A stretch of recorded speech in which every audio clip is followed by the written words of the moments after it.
Hello my dear friends. तो क्या हाल चाल है आप सभी के? बढ़िया एकदम।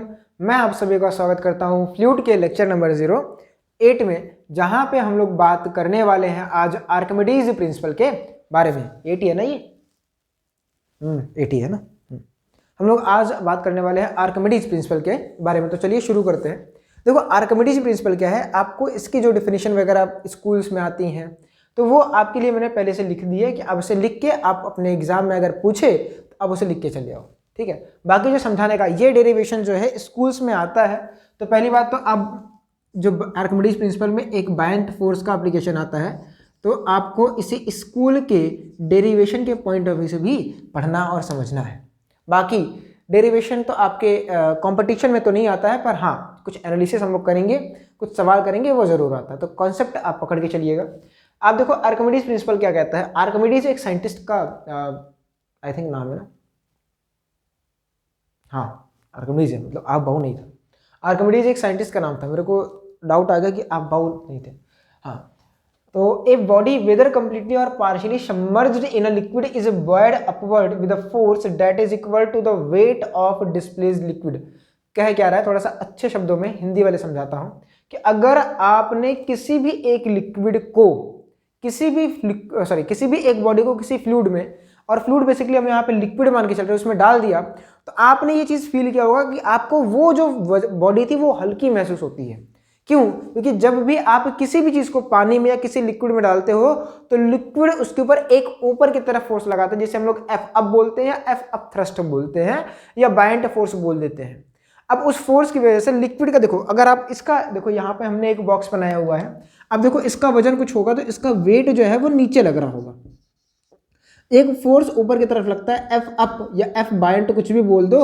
अब इसकी वजह से इसका वेट जो आपको फील होगा वो कम फील होने लगता है। अब ये एफ अप होता कितना है वो यहां पे लिखा गया है कि जो आपका बायंट फोर्स है, जो एक फायर फोर्स के ऊपर लगता है, वो बराबर होता है वेट ऑफ डिस्प्लेस्ड लिक्विड के। यानी बॉडी कितना लिक्विड अपने मतलब कितने एरिया से हटा रही है उसी के बराबर उसके ऊपर फोर्स लगता है। अब आप में से कुछ लोग इसे डेंसिटी के टर्म्स में याद करते हो कि सर अगर लिक्विड की डेंसिटी ज़्यादा है और बॉडी की डेंसिटी कम है तो वो बॉडी तैरेगी। अगर इसका उल्टा हुआ, यानी लिक्विड की डेंसिटी कम हो गई और बॉडी की डेंसिटी ज़्यादा हो गई, तो वो बॉडी डूब जाएगी। ये एक पॉइंट ऑफ व्यू, मतलब ये पूरा पॉइंट ऑफ व्यू नहीं है, इसमें कुछ चीज़ें और भी ऐड होती हैं, है ना। मतलब आप सोचो कि लोहे की डेंसिटी पानी से तो ज़्यादा होती है, तो लोहे की बॉल तो डूब जाती है, पर लोहे की इतनी बड़ी बड़ी जहाज़ें तो नहीं डूबती हैं भाई, वो भी तो लोहे की तो बनी होती हैं। तो यहाँ पे डेंसिटी एक रोल नहीं प्ले कर रहा है, डेंसिटी के अलावा भी कुछ चीजें हैं जो इसमें रोल प्ले करनी है। ठीक है। जैसे कि अब मान लो कि मैं ही हूं, मुझे तैरना नहीं आता है, या किसी को भी तैरना नहीं आता है, तो वो क्या करता है, वो आदमी डूब जाता है पानी में। लेकिन जिसको तैरना आता है वो पानी के ऊपर तैरता रहता है। क्यों? क्योंकि तैरने की एक इंपॉर्टेंट कंडीशन ये है कि अगर आपने अपने वेट के बराबर लिक्विड हटा लिया तो आप सरफेस पे तैरने लगोगे। क्लियर बात? मतलब ज्यादा वेट आओगे तो सरफेस पे आ जाओगे। ठीक है, आज हम इन सब चीजों के बारे में पढ़ेंगे। चलिए, अब यहां पे एक हमने डेरिवेशन के करते हैं। यहां पे अपने पास एक बॉडी है जिसका वेट हम अभी W मान के चल रहे हैं, या छोड़ो अभी W से जो भी लिखा है ना। इस बॉडी का ये वाला जो हाइट है वो h है, ये वाली हाइट कितनी है, h है, और यहाँ पे पूरा लिक्विड ऐसे भरा हुआ है, पूरा का पूरा लिक्विड भरा हुआ है। आप यहाँ पे एटमॉस्फेरिक प्रेशर मान भी सकते हो और नहीं भी मान सकते हो, कोई फर्क नहीं पड़ेगा, क्योंकि लास्ट में वो तो कैंसल आउट ही हो जाता है ना। आप दोनों करके मान सकते हो, है ना। मान लेते हैं ये जो बॉडी है इसका अपर वाला पोर्शन, ध्यान से देखो, ये वाला पोर्शन ना, ये वाला पोर्शन, ये x डिस्टेंस नीचे है। अब ध्यान से थोड़ा सा आप देखो, 3D में है। अब इसको इमेजिन करना कि अगर ये वाला पॉइंट x नीचे तो ये वाला पॉइंट भी x से नीचे होगा, यानी ये जो सरफेस है सारी के सारी क्या होंगी, x से नीचे होंगी। ऐसे भाई दिखने के लिए टेढ़ा उड़ा बनाया गया है। यहां से अगर डिस्टेंस ये इस पॉइंट की x है तो इसकी भी x होगी, इतनी भी कि x होगी, तो वही चीज लिखी गई। अब क्या यहाँ पे आप देखो, अब यहाँ पे x नीचे है तो लिक्विड इस वाली बॉडी को नीचे की तरफ दबा रहा होगा। बात समझ आ रही है? भाई लिक्विड यहाँ पे एक फोर्स लगा रहा होगा, एक ऐसे, इसे हम लोग F1 बोल देते हैं। लिक्विड इस बॉडी को ऐसे नीचे की तरफ दबा रहा होगा, और दूसरे केस में भाई यहां पर भी तो प्रेशर होगा इन पॉइंट्स पर भी तो प्रेशर होगा। अब यहाँ पे लिक्विड क्या कर रहा होगा, इस पूरी बॉडी को ऊपर की तरफ दबा रहा होगा, क्योंकि जो लिक्विड फोर्स लगाता है वो हमेशा पुश फोर्स होता है, पुल नहीं होता है। वो बॉडी को सिर्फ धक्का दे सकता है, खींच नहीं सकता है ना। तो जो भी फोर्स लिक्विड लगाता है या फ्लूइड लगाता है वो पुश फोर्स होता है। इसलिए लिक्विड यहाँ पे दबा रहा है और यहाँ पे दबा रहा है। अब कितना दबाता है, तो आपने पिछली क्लासेस में पढ़ लिया है कि जो F1 की वैल्यू होगी वो होगी प्रेशर इनटू एरिया। प्रेशर कहाँ का, यहाँ पर कितना प्रेशर है, इन सारे पॉइंट्स पर कितना प्रेशर है, इन सारे पॉइंट्स पर प्रेशर हो जाएगा। अगर हम मान लेते हैं, ध्यान से देखो, अच्छा कुछ इसमें एजम्पशंस मानते हैं। वह एजम्पशन ये है कि देखो, अगर ये जो लिक्विड है जो आपने लिया है इसकी डेंसिटी सिग्मा मानेंगे और जो बॉडी है इसकी डेंसिटी हम लोग रो मानेंगे। ऑलवेज मतलब अनटिल और अनलेस सवालों में ना दिया हो तो हम लोग लिक्विड की डेंसिटी को सिग्मा और बॉडी की डेंसिटी को रो मानेंगे, ठीक है। तो यहाँ पे सिग्मा क्या है, डेंसिटी ऑफ लिक्विड है, डेंसिटी ऑफ लिक्विड है, और रो आपका क्या है, डेंसिटी ऑफ बॉडी है। क्या है, डेंसिटी ऑफ बॉडी। तो अब ध्यान से सुनिएगा, क्या आप F1 और F2 की वैल्यू लिख सकते हैं? वहां से आप मुझे बताओ, F1 क्या हो जाएगा, प्रेशर इनटू एरिया। प्रेशर कहाँ का, इन सारे पॉइंट्स पर कितना प्रेशर हो रहा है हमें उसे लिखना है। तो प्रेशर कितना हो जाएगा, x density of liquid sigma into G. आप मुझे क्या F2 की वैल्यू बता सकते हो, जल्दी से लिखो F2 की वैल्यू। कितना आया, F2 की वैल्यू कितनी आई भाई, F2 की वैल्यू आ रही होगी आपकी H plus X sigma into G. यही आया ना भाई। अब यहाँ का प्रेशर यहाँ से यहाँ तक कितना है x, और यहाँ से यहाँ तक कितना आ रहा है h, तो x प्लस एच रोजी हो जाएगा कि नहीं हो जाएगा, h रोजी वाले फॉर्म में से। अब आपसे मैं पूछूं नेट फोर्स किधर होगा, आप दिमाग लगाओ, मुझे बताओ F1 ज्यादा है कि F2 ज्यादा है, तो F2 ज्यादा है ना। इसीलिए जो यहाँ पे एक वर्ड लिखा गया था अपवर्ड, कि भाई लिक्विड हमेशा अपवर्ड ही फोर्स लगाएगा, कभी डाउनवर्ड फोर्स नहीं लगाएगा, ठीक है सॉरी। अब नेट फोर्स कितना हो जाएगा, वो आपका हो जाएगा F2 माइनस F1, और जब आप इसको सॉल्व करोगे तो आप देखो इसका हो जाएगा H सिग्मा जी प्लस x सिग्मा जी माइनस x सिग्मा जी। आपका ये से ये कैंसिल हो जाएगा, प्रेशर इनटू एरिया था ना। अच्छा एक गलती हो गई है, मान लेते हैं इसका जो एरिया है ये कितना हो जाएगा, इस वाले पोर्शन का जो एरिया है ये मान लेते हैं a है, तो यहाँ पे एरिया भी तो मल्टीप्लाई होगा, यहाँ भी एरिया मल्टीप्लाई होगा, तो इस पूरे टर्म में एरिया तो मल्टीप्लाई ही रहा। मैं भूल गया था, सॉरी इसके लिए, ठीक है। अरे सॉरी भैया गलती हो गई थी, मुझे पता है। तुम बोले कि सर यहाँ पे प्रेशर लिखना था, आप तो फोर्स लिख के प्रेशर लिख रहे हो। अभी देखो फोर्स लिख रहा हूँ। अब नेट फोर्स जो आएगा F नेट, वो कितना आ रहा है, वो आ रहा है H इंटू ए इंटू सिग्मा इंटू जी। H इंटू ए क्या है, H इंटू ए क्या है, क्या वॉल्यूम ऑफ बॉडी है। H इंटू ए क्या है, ये है वॉल्यूम ऑफ बॉडी। अच्छा ये कौन सी बॉडी का वॉल्यूम है, जो पूरा का पूरा लिक्विड में डूबा हुआ है, जो पूरा का पूरा लिक्विड में कहाँ है, डूबा हुआ है। तो यहाँ पे हम क्या लिखेंगे, वॉल्यूम सबमर्ज्ड, SUB लिख के छोड़ देते हैं, और किसका, बॉडी का, body submerged, volume of submerged body है ना, into density of liquid into G होता है। ये आपका F का फॉर्मूला है। क्या आपको समझ आया, क्या आपको ये चीज समझ आई कि भाई अगर आपने किसी भी एक लिक्विड को, सॉरी किसी भी एक बॉडी को किसी लिक्विड में डाल दिया तो उसके ऊपर एक फोर्स लगेगा, जिसका फॉर्मूला हमने डिराइव किया वो होता है volume of submerged body into density of liquid into G. क्या होता है, volume of submerged body into density of liquid into G. यहां पे आप गलती करते हो, आप वॉल्यूम ऑफ बॉडी लेते हो, गलत हो जाएगा भाई, गलत हो जाएगा। ये वॉल्यूम ऑफ सबमर्ज्ड बॉडी है कि कितना वॉल्यूम इस लिक्विड में डूबा हुआ है। क्या आपको ये बात समझ आई, वरना आप लोग यार याद कर रहे थे फ्लो में F अप बराबर V रो जी या V सिग्मा जी, जो भी याद कर लेते हो। अब ये कहीं ना कहीं आप वॉल्यूम लिखते हो बॉडी का, भाई ये बॉडी का वॉल्यूम नहीं है, ये बॉडी का वॉल्यूम बिल्कुल नहीं है। ये उस वाली बॉडी का वॉल्यूम है जो लिक्विड में डूबा हुआ है। अभी हम लोग बात करेंगे पार्शियली, इसलिए यहाँ पे आया था भैया, यहाँ पे हमने फुली वाला माना है। अब यहाँ पे चाहे पार्शियली हो चाहे कंप्लीटली हो, तो अभी हमने कंप्लीटली माना है।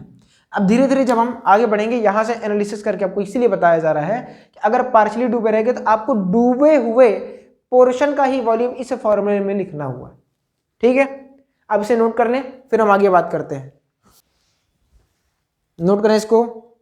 आर्किमिडीज प्रिंसिपल में अगर आपको एक समरी दिया जाए, जो आपको याद करके रखना है वो ये है कि अगर मान लीजिए आपने किसी बॉडी को, ये बॉडी है, ये आप सामने से समझिए, किसी बॉडी को जिसकी डेंसिटी रो है, आपने इसे किसी लिक्विड में डुबो दिया है, तो इसके ऊपर एक फोर्स लगेगा एफ अप, या आप या हम इसी फोर्स को बाइंड फोर्स भी बोलते हैं, एफ बी। और इस एफ बी का फॉर्मूला होता है volume submerged body of body into density of liquid into जी। ये होता है ना, क्या होता है, वॉल्यूम ऑफ सबमर्ज्ड बॉडी, है ना, जितना वॉल्यूम सबमर्ज्ड होगा यानी पानी में डूबा होगा, आप उसे लिखोगे। अच्छा, अब यहां से आप एक चीज समझो, जो आपने एक लाइन अभी पिछले लिखी थी, अब मुझे बताना ये V इंटू सिग्मा क्या है। जैसे मान लो आपने कभी तो ये फील किया होगा, अगर पानी बहुत लबालब भरा हुआ रहे, है ना, इसमें और चीज़ डालने की जगह ना हो, तो अगर आपने इसमें कोई भी चीज़ डाली, आपने देखा होगा पानी बाहर निकल आता है। मतलब पानी पूरा भरा हुआ है कि अब ये पानी की एक बूंद भी होल्ड नहीं कर पाएगा, तो आप जैसे ही पानी डालोगे तो पानी तो बाहर चला आता है। कोई भी एक चीज़ डालते हो, क्यों? क्योंकि भाई आपने जिस मैटर को पानी में डाला है वो भी तो क्या करेगा, अपना स्पेस लेगा। तो कितना वॉल्यूम वो यहाँ से पानी कितना गिरेगा, आप जब इसका एक्सपेरिमेंट करोगे, जैसे मान लो यहाँ पे आपने किसी कंटेनर को रखा हुआ है और इसमें लिक्विड भरा था, जब आप इसमें 1 मीटर क्यूब या 1 सेंटीमीटर क्यूब मान लेते हैं, है ना, 1 सेंटीमीटर क्यूब अगर हम मान लेते हैं, तो इसमें आपने कोई एक वॉल्यूम डाला हुआ है, एक 1 सेंटीमीटर क्यूब का कोई बॉडी डाला हुआ है जिसका वॉल्यूम इतना है, तो आप यहाँ पे देखोगे जो लिक्विड निकल के आएगा वो भी इतने के ही बराबर होगा। जो लिक्विड डिस्प्लेस हुआ है, वॉल्यूम ऑफ डिस्प्लेस लिक्विड, वो भी 1 सेंटीमीटर क्यूब के बराबर होगा। क्या आपको ये बात समझ आ रही है कि जितने वॉल्यूम का आप इसमें बॉडी डालोगे उतना ही वॉल्यूम ऑफ वाटर वहां से निकल जाता है। तो आप ध्यान से देखो, volume of submerged body into sigma को क्या मैं, ये जो आपका वॉल्यूम ऑफ सबमर्ज्ड बॉडी, पहले ध्यान सुनना, क्या मैं इसे वॉल्यूम ऑफ लिक्विड लिख सकता हूं? इसी फॉर्मूले में बताना पहले तो, क्या आप मैं इसे वॉल्यूम ऑफ लिक्विड बोल सकता हूं कि भाई अगर पार्शियली डूबा हुआ है, जो भी डूबा हुआ है, वॉल्यूम ऑफ लिक्विड हो जाएगा इनटू डेंसिटी ऑफ लिक्विड हो गया है, जिसे आप सिग्मा से लिख रहे हैं, इनटू जी। अब ये क्या है, ये तो आपका मास ऑफ द लिक्विड हो गया, इंटू जी हो गया, और m इंटू जी क्या होता है, ये तो वेट ऑफ लिक्विड हो गया। और कौन से वेट का लिक्विड है, वेट ऑफ डिस्प्लेस्ड लिक्विड है ये, और आपको यही तो लिखाया गया था।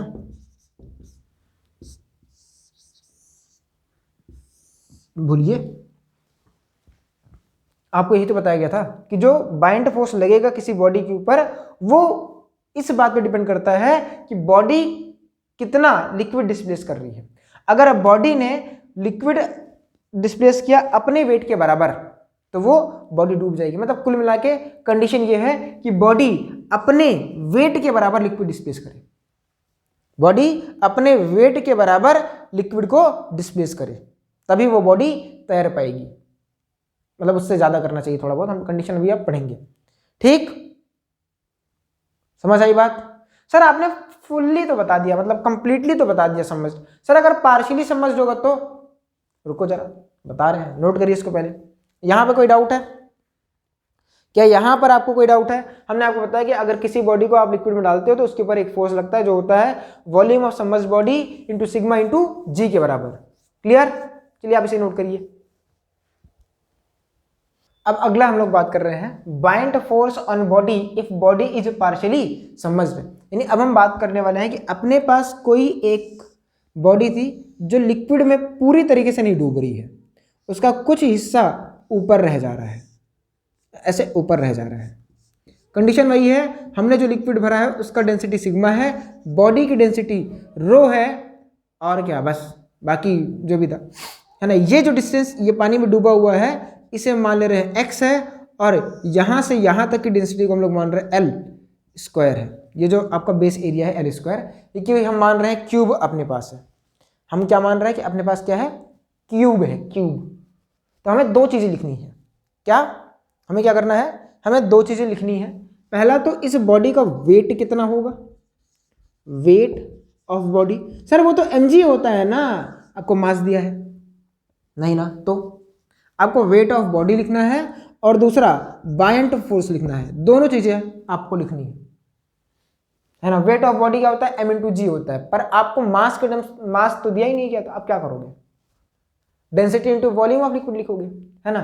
तो भाई आप वेट ऑफ बॉडी की जगह क्या लिखते हो, आपने m इंटू जी होता है, मास ऑफ बॉडी यहाँ पे होता है, और मास को आप क्या लिख सकते हो, density of body into volume of body into G. अब डेंसिटी ऑफ बॉडी कितना है वो हमने रो माना है, और वॉल्यूम ऑफ बॉडी कितना हो जाएगा L square, sorry L cube, L cube, क्योंकि भाई डेंसिटी ये एल है तो मतलब ये क्यूब माने हैं, तो एल क्यूब हो जाएगा, एल क्यूब इंटू जी। सर यहाँ पे तो कैपिटल एल है, तो स्मॉल मान लो, ये भी एल है, ये भी एल है, तो ये हो जाएगा रो एल क्यूब इंटू जी, जो इसके ऊपर वेट लग, सॉरी जो इसका वेट होगा, जो इसका वेट होगा। क्लियर, ठीक। अब आपको क्या लिखना है, यहाँ पे बायंट फोर्स लिखना है। तो बायंट फोर्स में आपको क्या फॉर्मूला बताया गया था, volume of submerged body into density of liquid into G. अब कितना वॉल्यूम लिक्विड में डिस्प्लेस है, क्या यही शेडेड पोर्शन, हमें इस शेडेड पोर्शन का वॉल्यूम लिखना है। तो वॉल्यूम ऑफ सबमर्ज्ड बॉडी क्या हो जाएगा, L square into x, density of liquid कितना हो जाएगा सिग्मा इंटू जी। तो ये आपका क्या है, मतलब जो भी है ये आपका क्या है, बाइंड फोर्स, जिसकी डायरेक्शन किधर की तरफ होती है, ऑलवेज अपवर्ड होती है, किधर की तरफ होगी, अपवर्ड। इसके ऊपर एक फोर्स लग रहा होगा एफ अप, जिसका मैग्नीट्यूड इसके बराबर होगा। क्लियर है बात, क्लियर क्लियर, डन है ना। तो आप इसे नोट करिए, ये क्या है, बाइंड फोर्स कब है, जब आपका बॉडी पार्शियली समझ हो, ठीक है। आप वेट लिखना सीख चुके हो कि वेट कैसे लिखते हैं, आप बाइंड फोर्स भी लिखना सीख चुके हो, ठीक है। चलिए नोट करिए इसको। आपके सामने एक सवाल है, तो ये एक मतलब बढ़िया सवाल है, और ऐसा ही सवाल आपसे पूछा भी गया हुआ है एक बार, तो आपको इस सवाल को ट्राई करना है। सवाल आपसे पूछा जा रहा है कि एक आपके पास लिक्विड है, अगर क्लियर ना हो रहा हो तो मैं आपको बता दूं, इस बॉडी, इस लिक्विड में देखो, ये एक बॉडी थी जिसका बेस एरिया ए है, और इसका कुछ पार्ट L1 लिक्विड एक है जिसका डेंसिटी सिग्मा 1 है, और कुछ पार्ट L2 जो है सिग्मा 2 डेंसिटी के लिक्विड में डूबा हुआ है। आपको बताना है वेट ऑफ द बॉडी और बाइंड फोर्स ऑफ बॉडी, आपको दोनों चीजें बतानी है, ठीक। कर लेंगे आप, wait of body and bind force of body आपको बतानी है। कैसे करेंगे देखिए, वेट ऑफ बॉडी, देखो बाइंड में बता दूंगा आपको, वेट ऑफ बॉडी आप लिखो पहले। तो वेट ऑफ बॉडी में आप क्या लिखते थे, वेट में, बॉडी के वेट में आप लिखते थे volume of body into density of body into G. अब जल्दी से क्या आप मुझे वॉल्यूम ऑफ बॉडी बता सकते हो, area into L1 plus L2, density of body rho है इंटू जी, ये हो जाएगा आपका वेट। सर पर बाइंड फोर्स कैसे लिखेंगे, अब ध्यान से सुनना। अब देखो यहाँ पे इसको करने के दो तरीके हैं, है ना, ऐसा नहीं है कि इसमें दो तरीके नहीं है ना। अब मैं एक तरीका आपको बता रहा हूँ, दूसरा आप बेसिक वाले मेथड से आप कर सकते हो, है ना, कि मान लेना यहाँ से x नीचे है, फिर यहाँ पे प्रेशर लिखना, फिर यहाँ का प्रेशर लिखना, फिर आप जैसे बेसिक डेफिनेशन वाला मेथड था। चलो या तो मैं आपको वैसे ही करके बताता हूँ। देखो मेथड 1 जो है वो आपका बेसिक मेथड है ना, जैसे आपने डेरिवेशन किया था वैसे वाला, आप वैसे भी कर सकते हो, है ना। तो पहले आप ध्यान से देखो, लिक्विड के ऊपर एक प्रेशर की वजह से फोर्स इधर लग रहा होगा, जिसे हमने F1 बोला, वो आपका बराबर होगा, मान लेते हैं ये वाला डिस्टेंस x है, तो आपका हो जाएगा x सिग्मा 1 इंटू जी। और अब ध्यान से सुनना, अब मुझे आप इन पॉइंट्स का प्रेशर बताओ, ये जो पॉइंट्स हैं यहाँ का, क्या आप मुझे प्रेशर बता सकते हो। तो जब आप देखो, इस प्रेशर की वजह से यहाँ पर एक फोर्स ऊपर की तरफ लग रहा होगा, जिसका वैल्यू होगा F2। अब कैसे लिखेंगे F2 की वैल्यू, तो पहले इस पॉइंट का प्रेशर लिखो। इस पॉइंट का प्रेशर आप लिखोगे तो क्या आएगा, यहाँ से यहाँ तक आओ, हो जाएगा x सिग्मा 1 इंटू जी, फिर प्लस कितना नीचे आ रहा हो L1 सिग्मा 1 इंटू जी प्लस और कितना नीचे आ रहे हो L2 सिग्मा 2 इंटू जी, ये हो जाएगा। और ये इसमें एरिया से मल्टीप्लाई कर देंगे तो हमें फोर्स मिल जाएगा। गलती हो जाती है यार, बार बार हो रही है, क्या करूँ मैं, क्या करूँ मैं, मर जाऊँ। अब ध्यान से देखो, नेट फोर्स जो है जो कि आपका बाइंड फोर्स है वो आपका F2 माइनस F1 है। जब आप सॉल्व करोगे तो आएगा x sigma 1g plus N1 sigma 1g plus L2 sigma 2g। अब सब में एरिया कॉमन है तो आप इसे एक्सक्लूड कर सकते हो, मतलब कॉमन ले सकते हो, ये हो जाएगा इंटू एरिया। जब आप सॉल्व करोगे तो ये दोनों कैंसिल आउट हो जाएंगे, आपका निकल के आ रहा है L1 sigma 1g plus L2 sigma 2g into A. ये मेथड 1 है। अब इसी मेथड से हम लोग एक रिजल्ट भी सोच सकते हैं। ध्यान से सुनना कि भाई, अब सुनना ध्यान से, ये मेथड शायद समझ आया हो, बेसिक मेथड था, है ना, मतलब जैसे हमने डेराइव भी किया था वैसा बन रहा है मेरे बच्चे। अब तुम दूसरा मेथड सुनो। दूसरा जो आपका मेथड है वो कैसा है, ध्यान से सुनना कि भाई ये लिक्विड इस बॉडी के ऊपर एक अपना बाइंड फोर्स लगा रहा होगा, नीचे वाला भी एक बाइंड फोर्स लगा रहा होगा और दोनों की डायरेक्शन ऊपर होगी। तो इस बॉडी पर देखो सेकंड मेथड है ना, ये आपको क्या है, सेकंड मेथड है, मेथड 2, है ना। अब सिर्फ इसको भूल जाओ कि ये लिक्विड है। अगर मान लो बॉडी सिर्फ इतना डूबी होती तो ये लिक्विड इसके ऊपर बाइंड फोर्स कितना लगाता, कितना डूबी है भाई, वॉल्यूम समझ, हाँ भाई वॉल्यूम समझ, कितना वॉल्यूम है, A into L1 into sigma 1 into जी। तो मेथड 2 में आप ध्यान से सुनना कि F नेट जो बाइंड फोर्स होगा वो लिक्विड 1 की वजह से कितना होगा और लिक्विड 2 की वजह से कितना होगा, दोनों का सम होगा। लिक्विड 1 की वजह से आप लिखो, अब भूल जाओ कि नीचे कोई भी पार्टिकल है। लिक्विड 1 में कितना डूबा हुआ है, L1, तो कितना वॉल्यूम समझ होगा, A इंटू L1, तो आप लिखोगे A into L1 into sigma 1 into जी, और FB2 क्या लिखते हैं, A into L2 into sigma 2 into G. एक लाइन और सॉल्व करते हो तो आपको मिलता है L1 sigma 1 plus L2 sigma 2 into A into जी। क्या दोनों सेम नहीं आ रहे हैं, क्या बताइए, दोनों सेम नहीं आ रहे। आपके पास दोनों मेथड है, आप इस वाले मेथड से भी यूज कर सकते हो, जा सकते हो, और इस वाले से भी जा सकते हो। आपके पास दोनों मेथड है, आप किसी से भी जाओ, है ना, आपको जो पसंद है। हम मना नहीं कर रहे भाई, किसी से भी जाओ। समझ आया कि भाई अगर आपके पास दो लिक्विड आ गए तो आपको बाइंड फोर्स कैसे लिखना है, ऐसे लिखो या तो ऐसे लिखो, दोनों मेथड अपने पास है। दोनों से देखो रिजल्ट सेम आ रहा है, आपका सवाल गलत नहीं होगा, पर ध्यान से करिएगा वरना आप तो गलती कर देते हो, है ना। तो आप इसे नोट करिए। चलिए हम अगला सवाल करते हैं। देखिए इस सवाल को आप ध्यान से समझिएगा क्योंकि इस सवाल में काफी लोगों को डाउट भी आता है। तो इस सवाल में जो आपके डाउट्स हैं वो मैं दूर करने की कोशिश करूंगा, क्योंकि ऑफलाइन में बच्चे कहाँ पे गलतियां करते थे वो मैं आपको बताऊंगा, ठीक है, और वो मैं आपसे भी एक्सपेक्ट करूंगा कि आप भी वही गलती करोगे। इसलिए इस सवाल को मैं पहले आपसे करवाऊंगा फिर मैं खुद करूंगा। सवाल समझाता हूँ, ध्यान से सुनिएगा कि भाई अपने पास एक स्फेरिकल बॉडी है, हॉलो स्फेयर है ना। ये क्या है, ये जो आपके पास है हॉलो स्फेयर है। हॉलो स्फेयर मतलब खोखला गोला, है ना। अब ये भी समझ में नहीं आता तो भैया देखो ऐसा है कि बीच में मटेरियल नहीं है। हॉलो स्फीयर, अरे यार तुमने हॉलो स्फीयर देखा है, खोखला गोला, दिमाग में कुछ याद नहीं आ रहा है। अरे यार बीच में मटेरियल नहीं है, कुल मिला के ये बीच में गड्ढा है, यहाँ पे मतलब कुछ भी नहीं है, खाली है, खोखला। आपने कभी कोई चीज़ देखी हो, थर्मस देखा होगा, थर्मस, थर्मस की कुछ मोटाई होती है, वो महंगा वाला थर्मस, उसकी कुछ मोटाई होती है और उसके अंदर मटेरियल भरा जाता है, वॉल्यूम उसका वो होता है। छोड़ो वो सब बातें, आप समझो कि अंदर में मटेरियल नहीं है, सारा का सारा जो मैटर है वो यहाँ पे अवेलेबल है, ठीक है, हॉलो स्फीयर है। आपको सवाल में क्या पूछना है, आपको वेट बताना है और आपको बाइंड फोर्स बताना है। तो वेट ऑफ बॉडी पहले आप लिखोगे।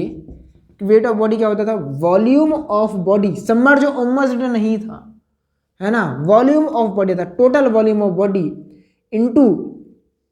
Into density of body into G, है ना, ये होता था, है ना। तो आप पहले वीडियो को पॉज करो, इसको लिखो, वेट ऑफ बॉडी आप लिखो।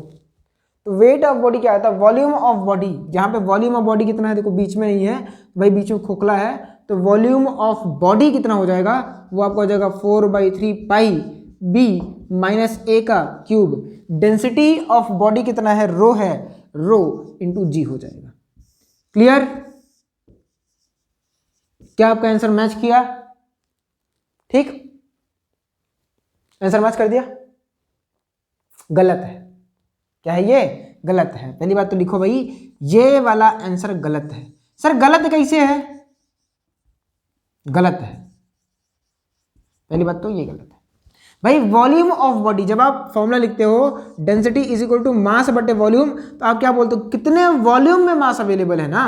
अब आप मुझे बताओ कितने वॉल्यूम में मास अवेलेबल है? सिर्फ इतने वॉल्यूम है भाई। इसका वॉल्यूम बताओ कितना होगा? ये होगा मैथमेटिक्स, आपने इसे पढ़ा था। इसका वॉल्यूम कितना होगा? तो यहां पे हो जाएगा 4/3 पाई बी क्यूब माइनस 4/3 पाई ए क्यूब इंटू रो इंटू जी। यानी एक स्टेप और सॉल्व करोगे तो आएगा 4/3 pi B cube minus A cube into rho into जी। ये आपका वेट ऑफ बॉडी है, वेट ऑफ बॉडी है, ये आपका आंसर होगा। तो पहली गलती ये आप करते हो। अरे भाई इसको आप फील करो और इसको फील करो। यहां पे आपने क्या किया है? यहां पे आपने b माइनस ए रेडियस का एक स्फीयर का वॉल्यूम लिखा है, और आप यार भाई साहब अगर पूरे का इसे ये इतना वॉल्यूम निकाल दो तभी तो आएगा यार। खुद सोचो कि आप पूरे वॉल्यूम से अगर आप इस छोटे का वॉल्यूम निकाल दोगे तभी तो ये वॉल्यूम आएगा। और इतनी ही दूर में, इतनी ही दूर में, तो इतने ही वॉल्यूम में आपका मास अवेलेबल है, इतनी दूर में तो आपका मास अवेलेबल है। इसका मतलब आप कुछ और होता है भाई, इसका मतलब कुछ और होता है। जैसे इसका मतलब क्या है कि आपके पास एक बी रेडियस का, या आप मान लो बी की जगह पर 5 मान लेते हैं, है ना, 5 रेडियस का था, और आपने क्या किया, इसमें से एक रेडियस माइनस कर दिया, तो आपको 3 मान लो जो भी आता है, 2 3 जो भी माइनस किया वो आता है। मतलब समझो कि आप, इसका मतलब क्या होता है? इसका मतलब b माइनस ए करते ही आपने क्या बोला कि b माइनस ए रेडियस का, अगर मान लो ये a की वैल्यू 2 होती, b की वैल्यू 5 होती, तो b माइनस ए कितना आता? 3 आता। आपने क्या किया? 3 मीटर का एक रेडियस लिया और उसका वॉल्यूम लिख दिया यहाँ पे। क्या सही होगा? गलती यहीं पे आप करते हो कि भाई जितने वॉल्यूम में मास अवेलेबल नहीं, सिर्फ इतने में है, वॉल्यूम निकालने में गलती करते हो। आपने पढ़ा था यार 10th में हॉलो स्फीयर, है ना, आपने पढ़ा था हॉलो सिलेंडर, तो आप उसका वॉल्यूम ऐसे लिखते थे यार। ठीक, चलिए ऐसे ही अब आप मुझे बताओ बाइंड फोर्स क्या हो जाएगा?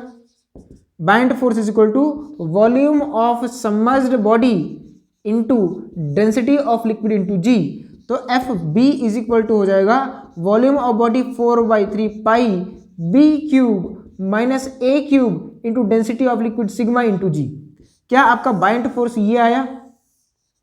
क्या आपका बाइंड फोर्स ये आया? मैच? क्या आपका बाइंड फोर्स मैच कर गया? ये भी गलत है। अगर मैच कर गया मेरे चंपुओं तो ये भी गलत है। सर गलत कैसे होगा? अरे यार तुम पहले ये समझो कि बॉडी का कितना वॉल्यूम सबमर्ज हुआ होगा। आपके पास मान लो कोई भी एक बॉडी है, मतलब आप मेरे पास समझ लो कि ये ही है, ठीक है, ये अंदर से खाली है, ये अंदर से खाली है। जब आप इसको पानी में डुबोते हो तो ये बाहर जितना वॉल्यूम होता है उतना ही वॉल्यूम तो ये डिस्प्लेस करता है। आपने मग डाला है कभी, है ना, आपने मग डाला है या कोई बर्तन डालो पानी में, तो जितना उसका बाहर वाला वॉल्यूम होता है, ये वाला वॉल्यूम, उतना ही पानी वो डिस्प्लेस करेगा। उसको इससे मतलब थोड़ी ना है यार, दिमाग लगाओ थोड़ा सा। उसको ये थोड़ी ना मतलब है कि अंदर खोखला है, खाली है, उसको तो सिर्फ बाहर वाले वॉल्यूम से मतलब है ना। आप बॉल देखो, बॉल को अगर आप डुबोते हो अंदर खाली होती, खोखला, अंदर चाहे खाली हो चाहे भरा हो, जब आप उसको डुबोगे तो जितना वॉल्यूम, है ना, जितना वॉल्यूम उसके बाहर वाले का रहेगा उतना हो जाएगा। तो आपका बाइंड फोर्स ये नहीं होगा, आपका जो बाइंड फोर्स है वो हो जाएगा, ये गलत है, ये मत लिखना वरना आप मैच करवा दोगे, है ना, ये भी गलत है। ऐसे कॉपी में मत लिख के रखना वरना याद कर लोगे आप। तो यहाँ पे बाइंड फोर्स कितना होगा? F buoyant is equal to आपका हो जाएगा आधा है समझ, तो 2/3 pi B cube into sigma into G होगा। क्योंकि भाई कितना वॉल्यूम सबमर्ज्ड है, इतना ही तो वॉल्यूम सबमर्ज्ड है। पूरे का वॉल्यूम कितना होता है? अगर पूरा डूबा होता तो 4/3 पाई बी क्यूब, लेकिन आधा डूबा है तो 2/3 pi B cube density of liquid sigma into जी। ये आपका बाइंड फोर्स होगा, ये आपका आंसर है। क्या आपको कॉन्सेप्ट समझ आया? हॉलो और आपको वेट लिखना समझ आया हॉलो स्फीयर में, चाहे आपका सिलेंडर भी हो सकता है, समझ आया? तो आगे से ऐसी गलती नहीं करेंगे ना। मत करिएगा, सवाल गलत हो जाएगा। आप मेहनत करके आओगे और सवाल मिट्टी की भी करके आओगे, ऑप्शन में एक आध तो ये भी रहेगा भी, पर माइनस में नंबर आएगा तो बहुत दुख होगा, है ना। तो आप ज़्यादा दिमाग मत लगाओ वरना आप गलती कर जाओगे। तो आप इसे नोट करिए, पहले वीडियो को पॉज करके इसको नोट करिए, फिर हम इफेक्टिव ग्रेविटी की बात करते हैं। चलिए अब हम लोग बात करते हैं इफेक्टिव ग्रेविटी इन लिक्विड की। इफेक्टिव ग्रेविटी इन लिक्विड,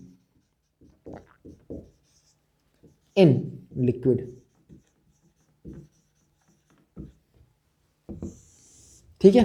फिर हम इसको जोड़ना शुरू करेंगे, पहले तो कॉन्सेप्ट सीखते हैं।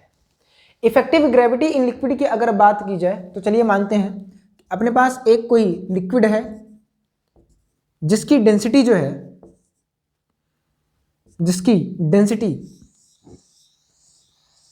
सिग्मा है। इस लिक्विड की डेंसिटी कितनी है? सिग्मा है। हमने इसमें एक बॉडी को डाल के रखा हुआ है जिसका वेट जिसका डेंसिटी सिग्मा रो है, जिसका डेंसिटी क्या है? रो है।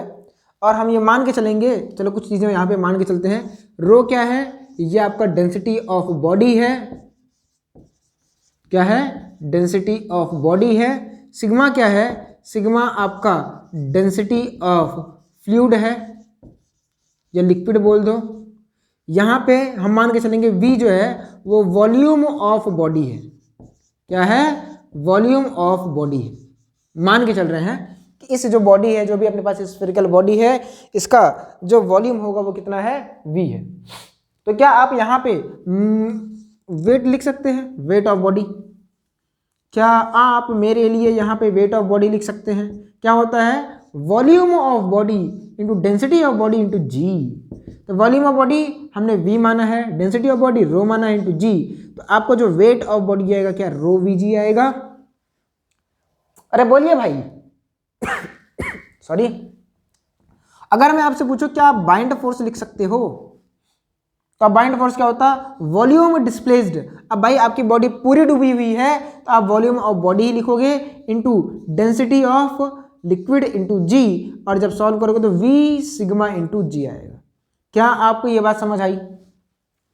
क्या मैं जो लिखा आपको ये बात समझ आई? अब आप मुझे बताना बॉडी का वेट का फोर्स, वेट की डायरेक्शन किधर होती है? क्या डाउनवर्ड्स? क्या लिखूं यार, सीधे यहीं पे दिखा देते हैं कि भाई इस बॉडी पर दो फोर्स लग रहे होंगे। एक तो इसका वेट लग रहा होगा नीचे W, और एक इसके ऊपर F अप लग रहा होगा बाइंड फोर्स वाला। क्लियर है बात? हम ये मान के चल रहे हैं कि बॉडी का नेट एक्सीलरेशन जो है वो नीचे की तरफ है। बॉडी नीचे की तरफ जा रही है ए नेट से। अब इसी बात है, अगर लिक्विड ऐसे है तो ग्रेविटी भी इधर की तरफ ही होगा। क्लियर है बात? तो इसको ग्रेविटी को छोड़ देते हैं, वेट वगैरह जब लिख दिए हैं तो ग्रेविटी लिख दी, छोड़ दो। क्या आप इस बॉडी का FBD बना के इक्वेशन लिख सकते हैं?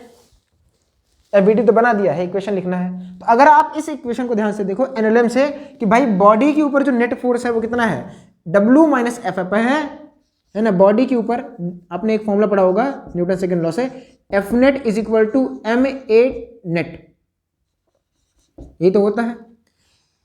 अब F नेट कितना है बॉडी के ऊपर? तो भाई देखो अगर बॉडी नीचे जा रही है तो W ज्यादा होगा, F अप कम होगा, तो यहाँ पे हो जाएगा W माइनस F अप, और ये होगा mass of body into A into net के। ठीक, mass of body V into rho हो जाएगा।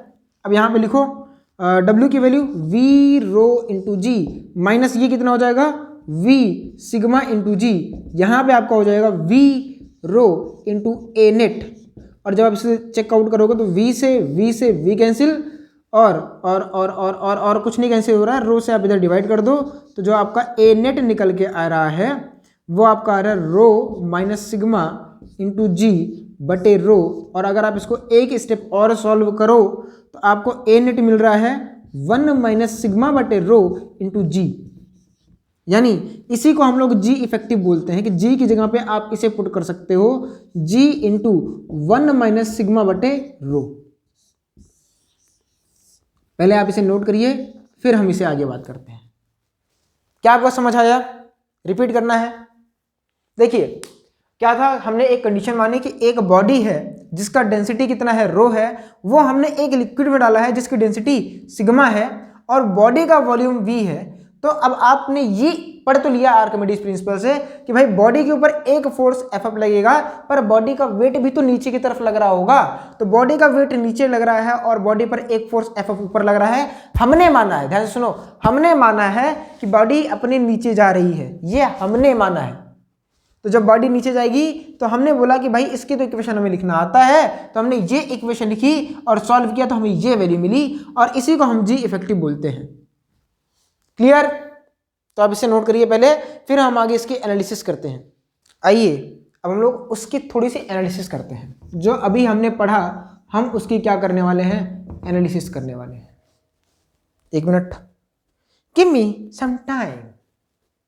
मैंने सनशाइन नहीं बोला, गिव मी सम टाइम। हाँ, वापस आते हैं, हमें इसकी एनालिसिस करनी है। हमने अभी एक फॉर्मूला पढ़ा जी इफेक्टिव का, वो क्या था, जी इंटू 1 माइनस सिग्मा बटे रो था। क्या था, जी इंटू 1 माइनस सिग्मा बटे रो, यही आया था। अब यहाँ पे कुछ केसेस की बात करते हैं, है ना। कुछ केसेस की कहानी यही थी कि हमने एक बॉडी को एक लिक्विड में डाल के रखा था। बॉडी की जो डेंसिटी थी वो रो थी और जो आपका लिक्विड था उसकी डेंसिटी सिग्मा थी। अब हम कुछ केसेस के बारे में डिस्कस कर लेते हैं। केस 1, इफ केस 1 ये हो जाएगा कि if sigma is greater than rho. Case 1, if sigma is greater than rho, तो क्या होगा, तो आप दिमाग लगा लो, आपको यह पता चल जाएगा सिग्मा बटे रो की वैल्यू ग्रेटर देन 1 होगी। अब यहाँ पे आप थोड़ी सी मैथमेटिक्स लगाओ कि जब ये वाली वैल्यू ग्रेटर देन 1 हो रही है तो जब आप इसमें पुट करोगे तो जी इफेक्टिव की वैल्यू क्या होगी। तो जी इफेक्टिव जब आप निकालोगे तो आएगा 1 माइनस सिग्मा बटे रो, और ये वैल्यू 1 से बड़ी है। आप जब ओवरऑल सॉल्व करोगे तो वो वैल्यू कितनी आएगी, निगेटिव। कुछ भी आएगी पर निगेटिव आएगी। सर निगेटिव मतलब, निगेटिव जो आपका साइन आ रहा है वो क्या बता रहा है, ध्यान से सुनना। हमने जब डेरिवेशन किया था तो हमने नीचे की तरफ माना था एक्सीलरेशन, अब ये एक्सीलरेशन निगेटिव आ रहा है, मतलब बॉडी नीचे न जाके अब ऊपर जा रही है। बॉडी नीचे न जाकर बॉडी ऊपर जा रही है, तो यहाँ पे आपकी जो बॉडी रहेगी विल मूव अप। यहाँ पे क्या कंडीशन आएगी, body will move up. Condition ये अप्लाइड है कि बॉडी पूरी डूबी हुई है ना, बॉडी विल मूव अप। ठीक सर, समझना है थोड़ा सा। अगर आप इसको रियल लाइफ से रिलेट करो तो सोचो कि आप क्या कह रहे हो। आप ये कह रहे हो कि डेंसिटी ऑफ बॉडी वो ज्यादा है, तो क्या होगा, डूब जाना चाहिए ना।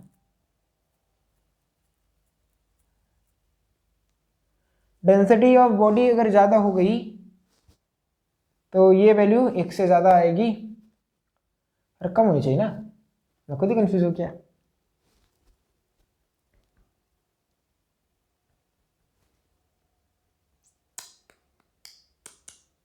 अबे सॉरी, अरे रो तो भैया डेंसिटी ऑफ लिक्विड है ना, रो आपका डेंसिटी ऑफ लिक्विड है, वो ज्यादा है डेंसिटी ऑफ बॉडी से। पगला गया था मैं भी। डेंसिटी ऑफ बॉडी यानी आपकी बॉडी की डेंसिटी कम है और लिक्विड की डेंसिटी ज्यादा है, तो आपकी बॉडी जो होती है वो ऊपर चली जाती है। जैसे आपके कोई भी चीज ले लो, आप लकड़ी ले लो, आप थर्माकोल ले लो, आप बॉल ले लो, अगर उनकी डेंसिटी लिक्विड की डेंसिटी से कम है, मतलब बॉडी की डेंसिटी लिक्विड की डेंसिटी से कम है, तो बॉडी को आप कितना भी नीचे छोड़ो, बॉडी के ऊपर एक एक्सीलरेशन ऊपर की तरफ रहेगा, जिसकी वैल्यू रहेगी जी इफेक्टिव इज इक्वल टू ऊपर की तरफ जी इंटू सिग्मा बटे रो माइनस 1। अरे मतलब इसको मल्टीप्लाई कर दिया ना माइनस से। क्लियर है बात? अरे यार थोड़ा सा कंफ्यूज हो गया था भाई, दिमाग नहीं काम करता। अब ऑफलाइन क्लास होती तो आप मुझे बताते सर आप गलत सोच रहे हो, सिग्मा जहाँ पे डेंसिटी ऑफ बॉडी नहीं है वो डेंसिटी ऑफ लिक्विड है। कभी कभी चला जाता है, उसके लिए माफ करिएगा। चलिए आगे बात करते हैं केस 2 की। हम बात करते हैं अब केस 2 की। केस 2 में क्या हो जाएगा, if sigma is less than rho, इसका मतलब क्या है, यानी डेंसिटी ऑफ लिक्विड जो है, डेंसिटी ऑफ लिक्विड जो है वो लेस देन है डेंसिटी ऑफ बॉडी के, तब क्या होगा, तब क्या होगा, डेंसिटी ऑफ लिक्विड से कम है आपका बॉडी की डेंसिटी, मतलब बॉडी की डेंसिटी आपके ज़्यादा है, तब आप यहाँ पे समझो कि ये जो रेशियो है सिग्मा बटे रो का जो रेशियो है वो लेस देन 1 आएगा और आपका जो जी इफेक्टिव है वो पॉजिटिव हो जाएगा। इसका मतलब आपकी बॉडी विल मूव डाउन। जो अब तक आप पढ़ रहे थे कि क्या होगा, अगर बॉडी की डेंसिटी लिक्विड की डेंसिटी से ज़्यादा हुई तो आपकी जो बॉडी है वो नीचे की तरफ मूव कर जाएगी। अरे डाउन लिखवा लेना भाई, है ना, बॉडी नीचे की तरफ मूव कर जाएगी। इसमें एक केस आप लोगों के दिमाग में और आता होगा, उसको डिस्कस कर लेते हैं। हालांकि उसको डिस्कस करने की कोई भी ज़रूरत नहीं होती है कि अगर सिग्मा बराबर रो हो गया तो क्या होगा। सिग्मा बराबर अगर रो हो गया तो आप समझो कि सिग्मा बटे रो की जो रेशियो होगा वो 1 आएगा। यानी इस केस में आपका जी इफेक्टिव 0 आएगा। यानी बॉडी के ऊपर कोई भी एक्सीलरेशन नहीं लग रहा है। इसका मतलब आपकी बॉडी रेस्ट में रहेगी। इसका क्या मतलब है? इसका ये मतलब है कि अगर आपने बॉडी को एकदम सरफेस पे रख दिया तो वो सरफेस पे रहेगी। हल्का सा आपने इस पोजीशन पे रख दिया तो वो यहाँ टिक जाएगी। आपने यहाँ छोड़ दिया यहाँ टिक जाएगी, यहाँ छोड़ दिया यहाँ टिक जाएगी। जैसे मैंने एक फोटो खींच के रखी है ना इसकी, ये बॉडी अगर सिग्मा बराबर होता तो यहीं पे टिकी होती, ना तो ऊपर मूव करती ना तो नीचे मूव करती। बात समझ आई? इसका ये मतलब है, आप समझिए कि अगर बॉडी की डेंसिटी लिक्विड की डेंसिटी से कम हुई तो बॉडी तैरेगी यानी ऊपर चली जाएगी। अगर बॉडी की डेंसिटी ज़्यादा हुई और लिक्विड की डेंसिटी कम हुई तो बॉडी डूब जाएगी। अगर दोनों आपस में बराबर हो गए तो बॉडी रेस्ट में रहेगी। क्लियर है बात? क्लियर है? आप इसे नोट करिए। फिर हम बात करते हैं इसके एप्लीकेशंस के ऊपर कि इसका यूज करके आपसे कैसे टाइप के सवाल पूछे जा सकते हैं। हालांकि सवाल नहीं कराऊंगा, बस आपको हल्का सा आइडिया दूंगा मैं। ठीक, तो आप इसे नोट करिए। चलिए अब हम बात करते हैं जो आपने पढ़ा उसके एप्लीकेशन की, यानी जी इफेक्टिव के एप्लीकेशन की बात कर रहे हैं। इसका जो एप्लीकेशन नंबर 1 अपने पास है, अगर उसकी बात करें तो वो समझिएगा कि मान लीजिए आपके पास एक कोई बॉल थी, है ना, एक कोई अपने पास कोई बॉल थी। इस बॉल की जो डेंसिटी है वो रो है और बॉल को आपने एक किसी लिक्विड में, बॉल को आपने किसी एक लिक्विड में, एक काम करो पहले सिंपल वाला केस लेते हैं, ये वाला नहीं। आपने क्या किया है, एक बॉल थी, इस बॉल को आपने यहाँ से ड्रॉप किया है, यहाँ पे इसकी कोई वेलोसिटी नहीं थी, u बराबर 0 है और बॉडी की जो डेंसिटी है वो सिग्मा है, अरे यार रो है, और लिक्विड की डेंसिटी जो है आपकी सिग्मा है ना। हम ये मान के चल रहे हैं कि जो आपका सिग्मा है वो कम है, रो ज़्यादा है। हम ये मान के चल रहे हैं कि सिग्मा जो है वो रो से कम है। कंडीशन क्या अप्लाइड है, सिग्मा इज लेस देन रो। अभी आपने पढ़ा अगर सिग्मा कम है यानी डेंसिटी ऑफ लिक्विड कम है और डेंसिटी ऑफ बॉडी ज़्यादा, तो बॉडी के ऊपर एक ग्रेविटी मूव करेगी, यानी एक एक्सीलरेशन लगेगा जिसका नाम जी इफेक्टिव था, और वो अभी इस केस में नीचे की तरफ लगेगा, यानी बॉडी नीचे की तरफ मूव करेगी और इसके ऊपर जो एक्सीलरेशन लग रहा होगा वो होगा जी इफेक्टिव, और उसकी जो वैल्यू होगी वो होगी जी इंटू 1 माइनस सिग्मा बटे रो। क्लियर है बात? क्लियर है? क्लियर?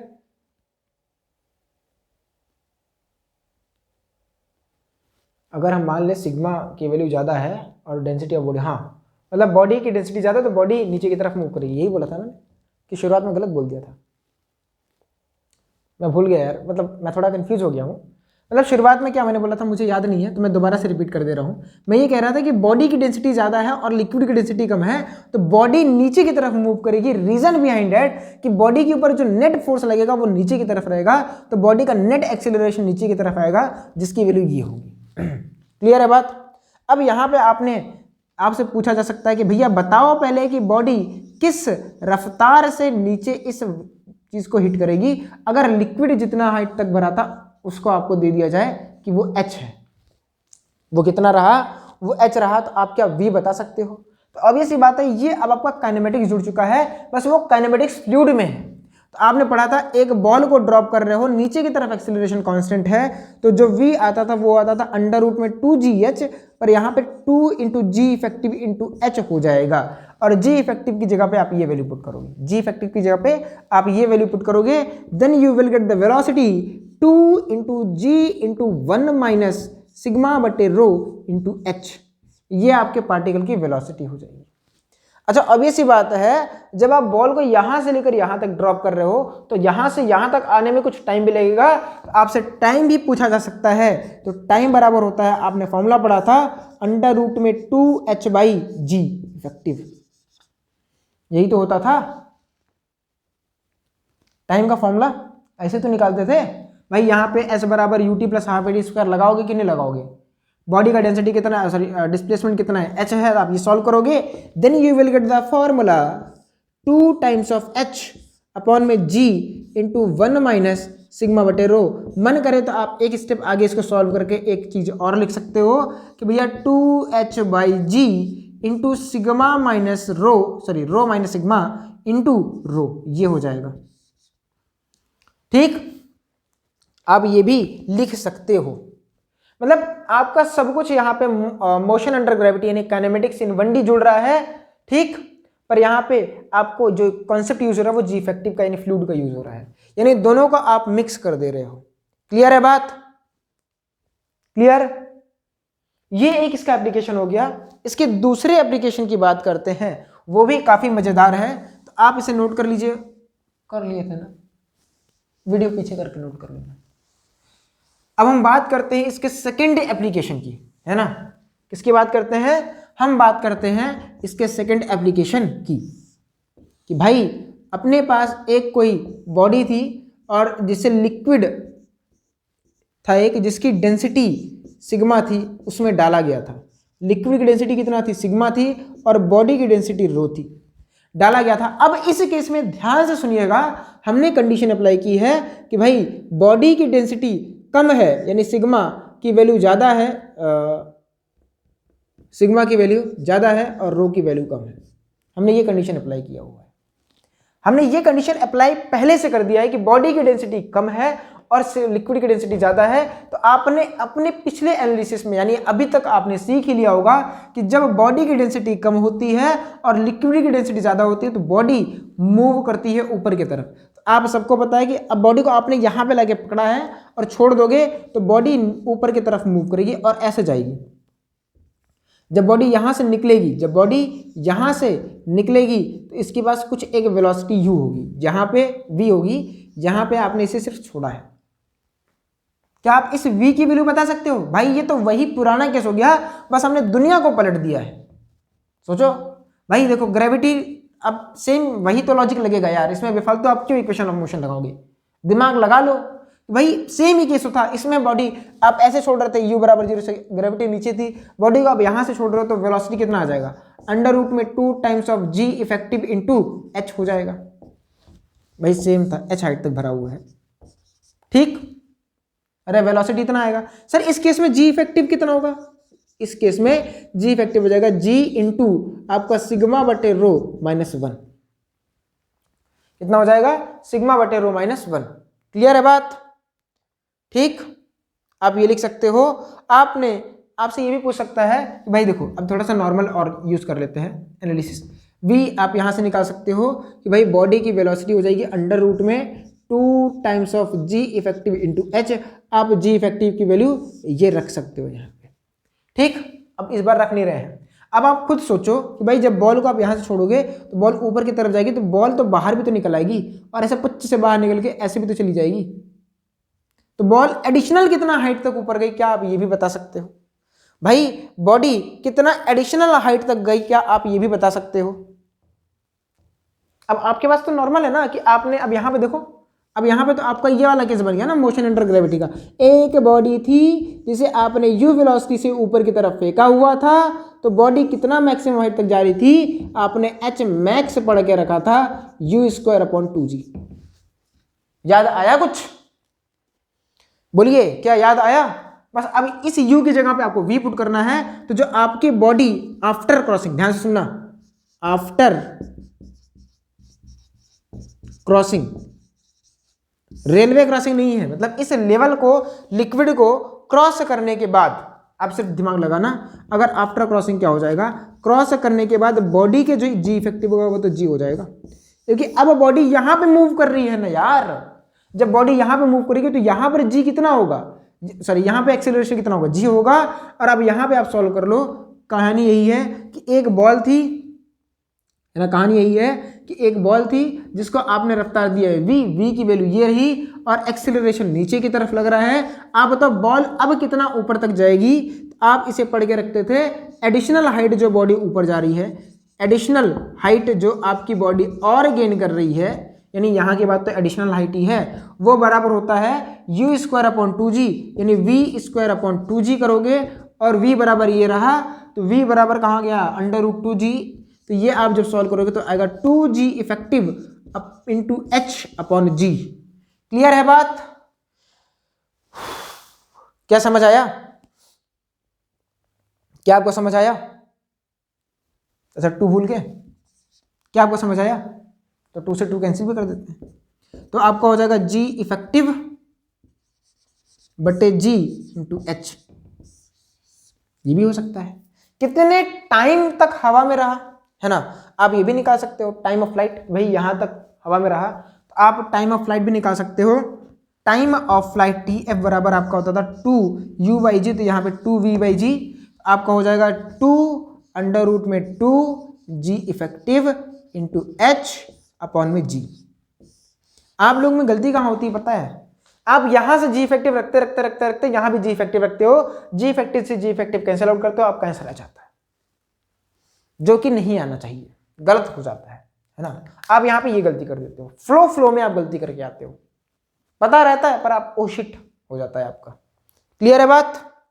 तो आप इसे वीडियो को पॉज करके नोट करिए, फिर हम आगे एक और इसके एप्लीकेशन की बात करते हैं, ठीक है।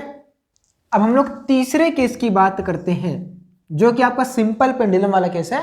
और सिंपल पेंडुलम ऑब्वियस सी बात है, अभी तक आपने मतलब एज अ चैप्टर नहीं पढ़ा है, पर आपने उसके बारे में जानकारी तो गेन कर ही ली होगी कि भाई साहब देखो सिंपल पेंडुलम ऐसा वाला कुछ होता है स्ट्रक्चर, है ना। ये लेंथ L होता है, अगर आप इसको यहाँ पे लटका देते हो तो इसका जो टाइम पीरियड आता है उसका फॉर्मूला होता है T = √2πL/g, यही होता है। बस आपको अभी इसे फॉर्मूले को जानना है, बाकी नहीं कुछ समझना है। अब यहाँ पे जो तीसरा वाला केस है, ये B नहीं लिखा है, तीसरा वाला जो केस है अगर इसकी बात करें तो हमने क्या किया कि इसी बॉब को या इसी पूरे सिस्टम को ले जाके एक लिक्विड में डाल दिया। यहाँ पे इसकी डेंसिटी नहीं कंसीडर की जाती, पर यहाँ पे इसकी डेंसिटी हम कंसीडर करेंगे, बोलेंगे इसकी डेंसिटी रो थी, आपने इसे एक ऐसे लिक्विड में डाल दिया है जिसकी डेंसिटी जो है वो सिग्मा है, जिसकी डेंसिटी क्या है, वो सिग्मा है। Density of liquid is sigma. अब कंडीशन अप्लाइड वही वाली है, कंडीशन अप्लाइड वही वाली है कि ऑब्वियस सी बात है डेंसिटी ऑफ लिक्विड ज्यादा है, डेंसिटी ऑफ लिक्विड ज्यादा नहीं है, डेंसिटी ऑफ बॉडी ज्यादा है ना, गलती हो जाती है। यहां पे जो कंडीशन है तीसरे वाले केस में वो ये है कि डेंसिटी ऑफ बॉडी ज्यादा है और डेंसिटी ऑफ लिक्विड कम है। भाई थोड़ा सा ध्यान देना, बहुत दिमाग खराब करता है, density of body density of liquid, है ना। मैं 2 बार आज खुद ही कंफ्यूज हो चुका हूँ, वैसे एक बार तो ये कंफ्यूज हुआ था, तो प्लीज कंसंट्रेट करिएगा। तो sigma rho is greater than sigma है। तो अब क्या होगा कि आपकी जो बॉडी है वो उसके ऊपर नेट जो एक्सीलरेशन लग रहा होगा वो नीचे लग रहा होगा जी इफेक्टिव का, और यहाँ पे जो आपका टाइम पीरियड का फॉर्मूला आता है कि वो आता है √2πL/g इफेक्टिव आप पुट करते हो, और जी इफेक्टिव की वैल्यू वो होती है तो 2π√L/g इंटू 1 माइनस सिग्मा बटे रो, नहीं आपका हो जाएगा सिग्मा बटे रो -1, क्योंकि वहां पे आपका अगर 1 माइनस आप सिग्मा बटे रो करते तो आपका अंडर रूट के अंदर वैल्यू निगेटिव चली जाती है और वो पॉसिबल नहीं होता। ठीक ठीक ठीक है ना, ठीक है, सही है, पगला गए हो। अगर ये वैल्यू ज्यादा लिखोगे, आपको इसलिए मैं पूछ रहा था, ये वैल्यू अगर ज्यादा रखोगे तो भाई ये वैल्यू 1 से कम आएगी, यहां पे पगलाना मत, ठीक है। इस बार गलती हमने नहीं की है, जानबूझ के की है, मतलब हमने नहीं की थी, मतलब इस बार अनजाने में नहीं हुई थी, इस बार गलती जानबूझ के की थी ताकि आपको समझ आए। यहां पे आप फॉर्मूला यूज करोगे 1 माइनस सिग्मा बटे रो वाला, समझे समझे समझे। अरे मर्दे अभी तो पढ़ाए थे यार कि यहाँ पे जी इफेक्टिव की जो वैल्यू होगी अगर नीचे है तो आपका होता है जी इंटू 1 माइनस सिग्मा बटे रो। अगर obvious सी बात है ये वैल्यू ज्यादा ये वैल्यू कम है तो ये वैल्यू लेस देन 1 होगी तो नीचे जाएगा ना पकड़े। याद कर लो याद कर लो याद कर लो, नहीं तो ऐसे ही गलती करोगे और ऐसे हम आपको बेवकूफ बनाएंगे। अच्छा अगर हम एक केस ले यहाँ पे फोर्थ वाला, इसको आप मिटाइए पहले, नोट करिए नोट करिए। आप मुझे बताओ, मैं यहीं पे मतलब फोर्थ वाला केस डिस्कस कर ले रहा हूं, है ना। ये आपका थर्ड वाला केस हो गया, ये आपका फोर्थ वाला केस हो गया। आपसे मैं पूछ रहा हूं पहले कि क्या पॉसिबल है कि अगर डेंसिटी ऑफ लिक्विड ज़्यादा हो और डेंसिटी ऑफ ये कम हो, इसी केस में क्या ये चीज़ पॉसिबल है? क्या आप टाइम पीरियड निकाल लो, बताओ इस केस में क्या आप टाइम पीरियड निकाल सकते हो? ये ज़्यादा है ये कम है, बताइए, सोचिए सोचिए, सोचो भाई सोचो, सोच लो, सोच लिया। आप में से काफी लोगों का जवाब होगा सर नॉट पॉसिबल। पॉसिबल है कैसे सर? यहां पे अगर हम इसको खींच के छोड़ेंगे तो सर ग्रेविटी तो नहीं ऊपर लग रही ना सर, ये वापस तो आएगा नहीं, ऐसे टंग जाएगा। हम इसे ऐसे टांग देंगे, हम इसे ऐसे टांग देंगे,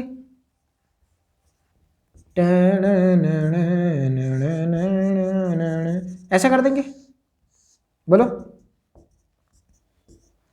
भाई। यहां पे तो आप इसका वो निकाल सकते हो, बोलो अब तो टाइम पीरियड निकलेगा। नॉट पॉसिबल वालों, इसी केस में टाइम पीरियड कितना आएगा? t is equal to 2 pi under root l बटे जी इफेक्टिव। इसी केस में जी इफेक्टिव की फॉर्मूला क्या लिखोगे? जी इफेक्टिव जो कि ऊपर की तरफ है वो बराबर हो जाएगा जी इंटू सिग्मा बटे rho minus 1। Sir not possible कहने वालों, क्या ये चीज पॉसिबल नहीं है? आप जी की वैल्यू यहां पे पुट कर देना। भाई आपने ये जी इफेक्टिव निकाला था ना, तो ये पॉसिबल भी होगा। तो t is equal to under root में, सॉरी 2 पाई अंडर रूट में l बटे जी इंटू सिग्मा बटे रो माइनस 1। देखो t के अंदर, सॉरी अंडर रूट के अंदर वैल्यू पॉजिटिव भी आ रही है, पॉसिबल है ना? तो पॉसिबल है। अरे यार तुम सुनो पहले, अगर तुमको अभी भी डाउट है तो गुब्बारा देखो, अगर आप नॉर्मल गुब्बारे को मुंह से जो फुलाते हो उसे धागे से बांध के लटकाओ तो वो ऐसे लटकता है। पर अगर एक जो मार्केट से वो दिल वाला गुब्बारा हम लोग बचपन में खरीदते थे तो वो ऊपर जाता था, तो भाई अब उसे ऐसे पकड़ लो ना, आपको पता है कि वो नीचे नहीं जाएगा, वो ऐसे टंग जाएगा, ऐसे टांग दो। अब उसको जब यहां से हिलाओगे तो वो ऐसे ऐसे झूलेगा कि नहीं झूलेगा? बोलिए। अब नीचे वाला जो आप घुमाते थे वो ऐसे घूमता था, तो आप उसका टाइम पीरियड इस वाले केस में निकालो। जो आप वो दिल वाला गुब्बारा जो ऊपर चला जाता था वो वाले में तो आप ऐसे निकाल सकते हो टाइम पीरियड। टाइम पीरियड तो अभी भी निकलेगा भाई। ये जो टाइम पीरियड है वो देखो, सिंपल पेंडुलम में आप ऐसे हिप्नोटाइज करते थे ना, अब तुम हमारे वश में जा रहे हो, बस इसे देखते रहो देखते रहो देखते रहो देखते रहो, ऐसे करते थे। बस उसमें ऐसे करवाना, तुम इसे देखो, ऐसे तुम इसे देखो, टाइम पीरियड तो भी आएगा। तो इस वाले केस में टाइम पीरियड ये आता है और इस वाले केस में टाइम पीरियड ये आता है। पॉसिबल है, गलत बिल्कुल नहीं है। ठीक, तो आप इसे नोट करिए। फिर हम बात करते हैं लॉ ऑफ फ्लोटेशन के बारे में। अब अगला हेडिंग डालिएगा आप लोग, लॉ ऑफ फ्लोटेशन, है ना। ये एक छोटा सा लॉ है, क्या होता है? FLOA होता है ना, FLOATATION, लॉ ऑफ फ्लोटेशन। गलत होगा तो सही कर लेना, मतलब तो समझ ही रहे हो। लॉ ऑफ फ्लोटेशन में 3 केसेस हैं कि अगर मान लीजिए वेट ऑफ बॉडी, अगर मान लीजिए वेट ऑफ बॉडी ज्यादा हुआ बायंट फोर्स से, तब क्या होगा? हमें इसके बारे में डिस्कस करना है। और दूसरा केस है अगर वेट ऑफ बॉडी कम हुआ बायंट फोर्स से, तब क्या होगा? तीसरे केस में अगर वेट ऑफ बॉडी बराबर हुआ बायंट फोर्स से, तब क्या होगा? हमें इन तीनों केसेस में बात करना, बहुत छोटा सा कॉमन सेंस की बात है। अब ये सी बात है, अगर वेट ऑफ बॉडी ज्यादा होगी बायंट फोर्स से तो बॉडी के ऊपर नेट एक्सीलरेशन नीचे की तरफ जाएगा, तो बॉडी कभी तैर ही नहीं सकती, यानी बॉडी डूब जाएगी, सिंक कर जाएगी। जैसे अगर तुम नहीं पढ़ रहे हो तुम्हारा करियर डूब जाएगा, सेम तरीके से बॉडी डूब जाएगी।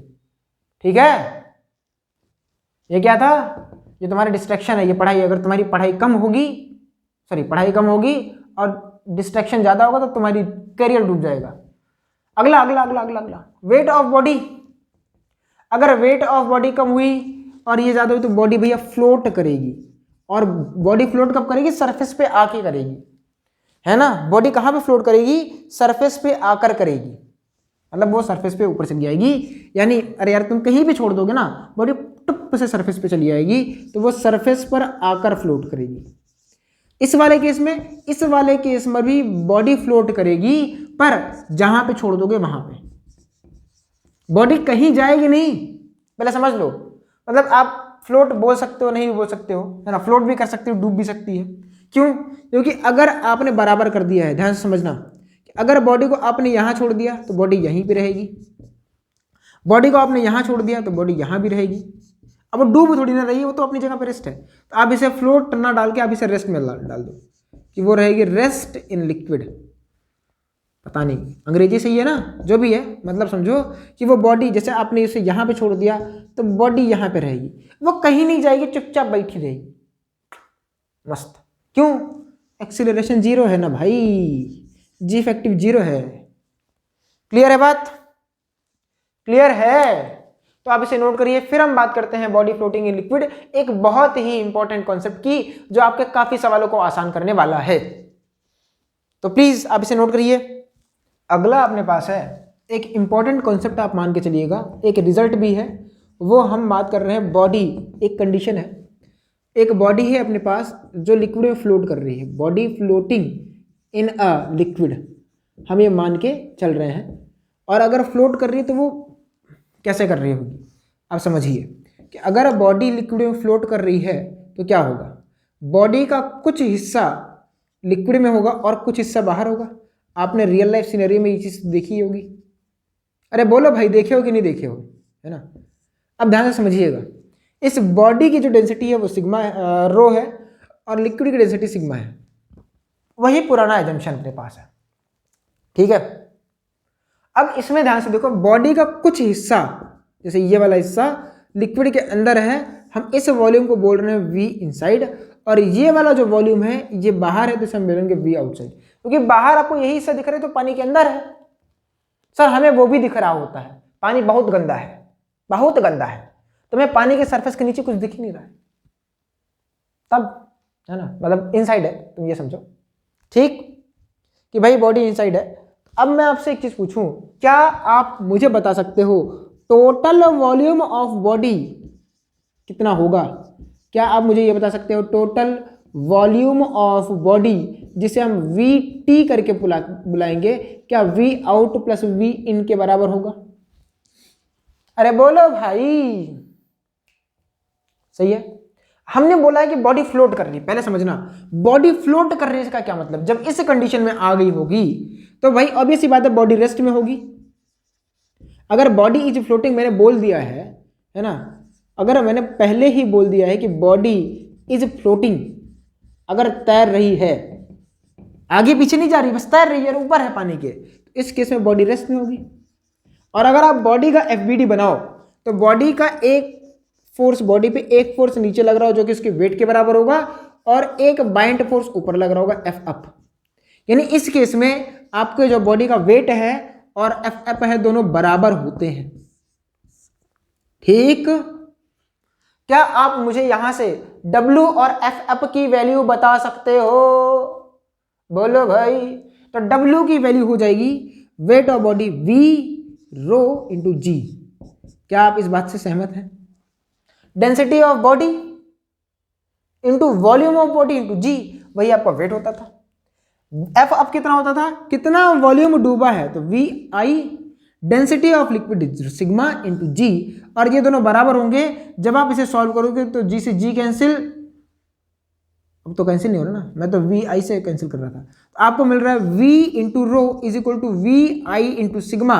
अब या तो यहां से, अच्छा ये वी जो है ना, ये वी टोटल है, तभी मैं बोल रहा हूँ वी कहाँ से आ गया, ये आपका वी टोटल वॉल्यूम है। अब यहाँ पे आप देखो तो वी आई बटे वी टोटल का जो रेशियो है वो बराबर आ रहा है आपके रो बटे सिग्मा के। क्या आपको ये बात समझ आई? वी आई बटे वी टोटल का जो रेशियो आ रहा है वो रो बटे सिग्मा क्या आ रहा है। क्लियर है बात? सर हमें इससे पता क्या चल रहा है? 2 मिनट सब्र करो, बता रहे हैं, हम इसकी एनालिसिस बखूबी करने वाले हैं। जो आपका रेशियो है वी आई बटे वी टोटल, ये सिग्मा बटे रो आ रहा है, पहली बात तो। ठीक, अच्छा एक चीज समझना, मैं आपको पहले फील कर रहा था, ये जो रेशियो आ रहा है ध्यान से समझना, ये जो वी आई बटे वी टोटल, वी आई मतलब क्या कि पानी सॉरी आपका जो बॉडी है का कितना वॉल्यूम लिक्विड के अंदर जाएगा, और ये टोटल है। अब मुझे बताओ, आप जो बॉडी ले रहे हो क्या उसकी डेंसिटी फिक्स होगी? वो तो चेंज नहीं होगी। आप जो लिक्विड ले रहे हो उसकी डेंसिटी भी फिक्स होगी? वो भी तो चेंज नहीं होगी। यानी वी आई बटे वी टोटल का जो रेशियो वो ऑलवेज कांस्टेंट रहेगा अगर आपने लिक्विड नहीं चेंज किया तो।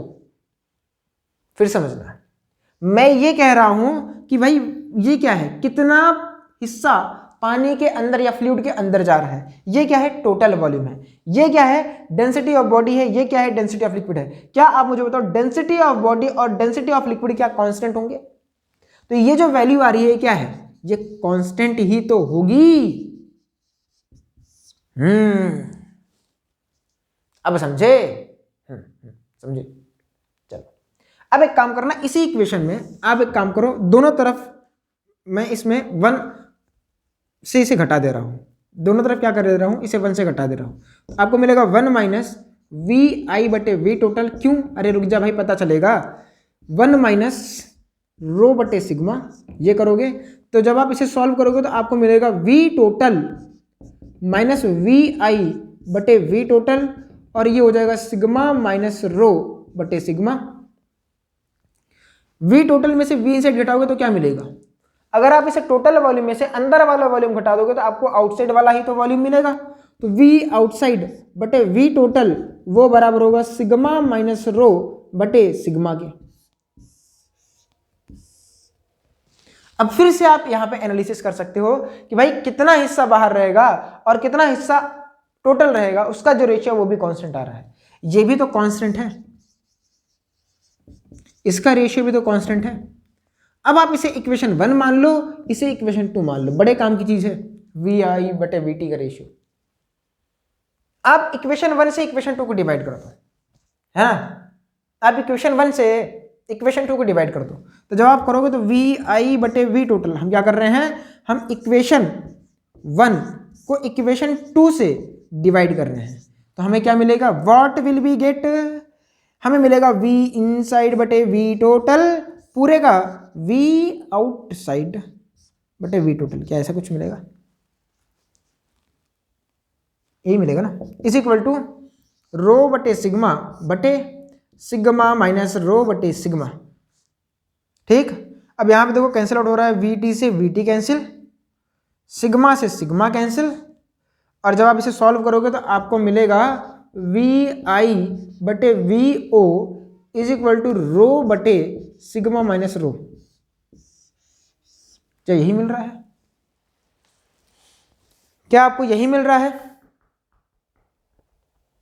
रो बटे सिग्मा माइनस रो। अब ध्यान से देखो, ये वैल्यू भी तो कांस्टेंट आ रही है, ये वैल्यू भी तो कांस्टेंट आ रही है। सर इसका यूज क्या होगा? पहले आज इसको आप पढ़ो, फिर हम इसका यूज बताएंगे। आप इस बात को पहले फील करो कि भाई बॉडी कितना अंदर रहेगी कितना बाहर रहेगी उसका रेशियो भी फिक्स होगा, बॉडी का टोटल वॉल्यूम और कितना अंदर रहेगी उसका रेशियो भी फिक्स होगा, बॉडी कितना बाहर रहेगी उसका टोटल वॉल्यूम वो भी फिक्स रहेगा। मतलब आप सब कुछ पहले से फिक्स कर सकते हो, यानी ये फिक्स है, आपको मतलब चेंज वगैरह करने की कोई जरूरत नहीं है। क्या आपको ये बात समझ आई कि ये तीनों रेशियो जो है, ये वाला रेशियो, ये वाला रेशियो, ये वाला रेशियो कांस्टेंट होता है? ठीक है, तो आज के लिए हम बस इतना रखते हैं। नेक्स्ट लेक्चर इसके ऊपर सवालों का होगा, हम लोग इसके PYQs करने वाले रहेंगे, मतलब जितने भी सवाल हैं आसपास के वो सब करेंगे। टिल देन पढ़ते रहिए। All the very best, bye bye.